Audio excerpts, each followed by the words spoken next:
नमस्कार, आप देख रहे हैं बिंदास खबरें। आज की 50 बड़ी खबरें जिनका सीधा असर आपके रोजमर्रा की जिंदगी पर पड़ता है।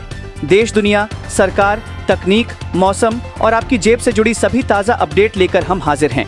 तो चलिए शुरू करते हैं बिना किसी देरी के आज की पहली बड़ी खबर।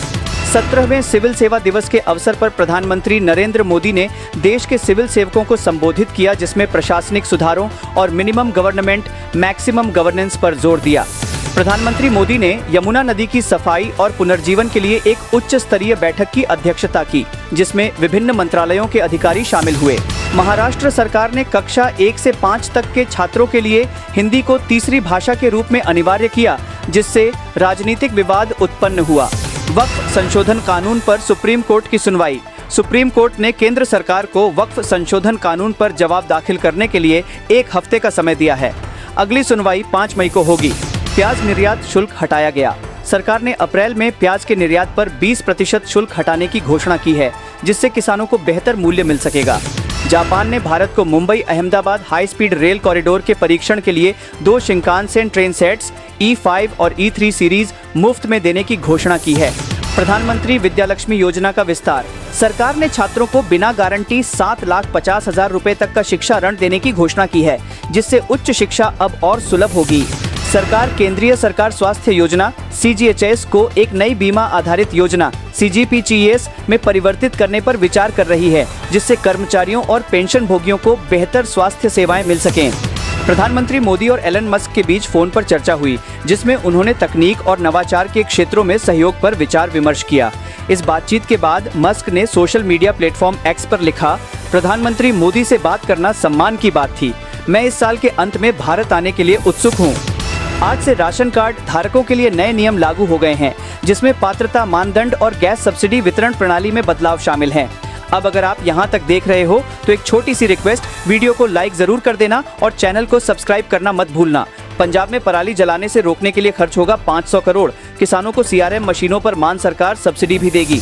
गीता और नाट्यशास्त्र को यूनेस्को की सूची में शामिल करने पर प्रधानमंत्री की सराहना।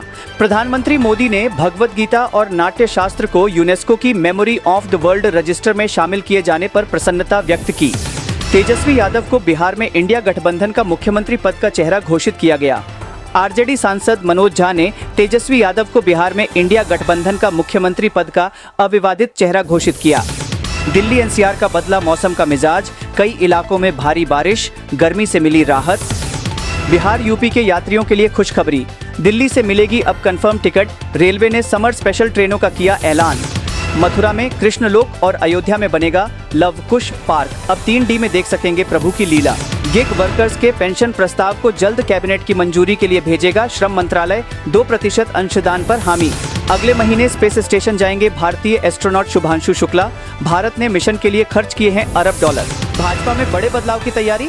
PM मोदी की बैठक में राष्ट्रीय अध्यक्ष के चुनाव समेत कई मुद्दों पर हुई चर्चा। प्रधानमंत्री मोदी जल्द ही कटरा से श्रीनगर तक पहली वंदे भारत ट्रेन का उद्घाटन करेंगे, जिससे जम्मू कश्मीर में कनेक्टिविटी बढ़ेगी। इस साल भारत में औसत से 5% ज्यादा बारिश होने की उम्मीद है। इससे खेती को फायदा मिलेगा और खाने की चीजों की कीमतें कंट्रोल में रह सकती हैं। भारत और अमेरिका के बीच 2030 तक $500 अरब के व्यापार लक्ष्य को लेकर नई व्यापार वार्ताएं शुरू हुई हैं। इससे दोनों देशों के आर्थिक संबंधों में मजबूती आने की उम्मीद है।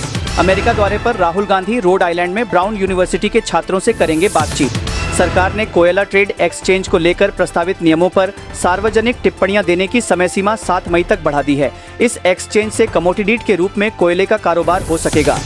आंध्र प्रदेश की नई बनने वाली राजधानी अमरावती इतिहास रचने के लिए तैयार है, क्योंकि इसका लक्ष्य पूरी तरह से रिन्यूएबल एनर्जी से चलने वाला दुनिया का पहला शहर बनने का है। देश में record heat wave alert. Rajasthan, Delhi, UP, Bihar और ओडिशा के कई हिस्सों में पारा 44 डिग्री के पार। मौसम विभाग ने रेड अलर्ट जारी किया है। देश के कई राज्यों में अगले 3 दिन तेज आंधी और बारिश का अलर्ट। MP, छत्तीसगढ़, महाराष्ट्र और झारखंड में बिजली गिरने की चेतावनी भी जारी। सरकारी नौकरी की तैयारी कर रहे युवाओं के लिए खुशखबरी।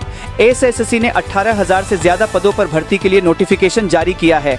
आवेदन 25 अप्रैल से शुरू होंगे।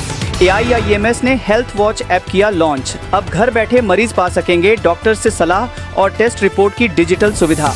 उत्तर प्रदेश में नई युवा स्वरोजगार योजना लॉन्च। 18 से 35 वर्ष के बेरोजगार युवाओं को 5 लाख रुपए तक का ब्याज मुक्त लोन। IRCTC ने शुरू की वुमेन ओनली स्पेशल ट्रेनों की सुविधा। शुरुआत मुंबई और दिल्ली के लोकल नेटवर्क से। महिला यात्रियों को मिलेगा अतिरिक्त सुरक्षा स्टाफ। GST कलेक्शन अप्रैल महीने में 1 करोड़ 80 लाख करोड़ के पार। सरकार ने कहा डिजिटल ट्रांजैक्शन से बढ़ रही टैक्स वसूली। तो ये थी आज की सबसे बड़ी खबरें, सीधे, सरल और आपके काम की। अब आपसे एक सवाल, आज की कौन सी खबर ने आपको सबसे ज्यादा सरप्राइज किया? कमेंट में जरूर बताइए। नमस्कार।